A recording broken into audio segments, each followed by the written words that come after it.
Вот если мы берем непосредственно Кавказскую войну, то уже еще со времен Гази Мухаммада, вот Гази Мухаммад вообще, прежде чем начать свою борьбу, он преподавал ислам, в том числе на Ногайской степи.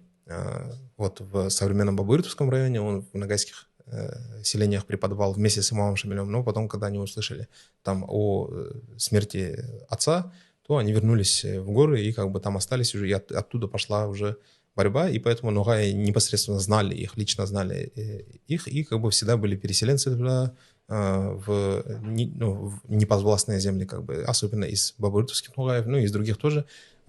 Степные Ногаи, они собирали материальные средства, передавали, то есть об этом было известно, есть в архивах, есть рапорты и так далее. И также там турецкие так называемые эмиссары, то есть посланцы турецкого султана, они шли через ногайские кочевья.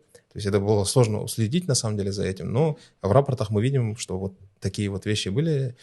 И, например, когда имам Шамиль потом отправлял в Черкесию кабадзехам своего наиба Мухаммад Амина, его тоже, там же нужно было ему туда уйти, и его тоже перевозили ногайские, скажем так, по ногайским кочевьям он прошел, и их привели ногайские проводники. То есть они непосредственно такую поддержку оказывали, но в степи, конечно, такую вот, скажем так, открытую борьбу против царских властей нельзя. Не получалось вести, это только в условиях гор возможно было. Но переселенцы были в Гимры и так далее, там в разных селениях фиксируется. И там то же самое дочь имама Шамиля об этом рассказывает, об одном таком, который преподавал, ученый был из числа Нугаев. Ну и в других преданиях из уст людей я периодически слышу, что в таком-то селении есть определенные семьи, которые как бы считается, что они ведут свою родословную от переселенцев Нугаев из степи.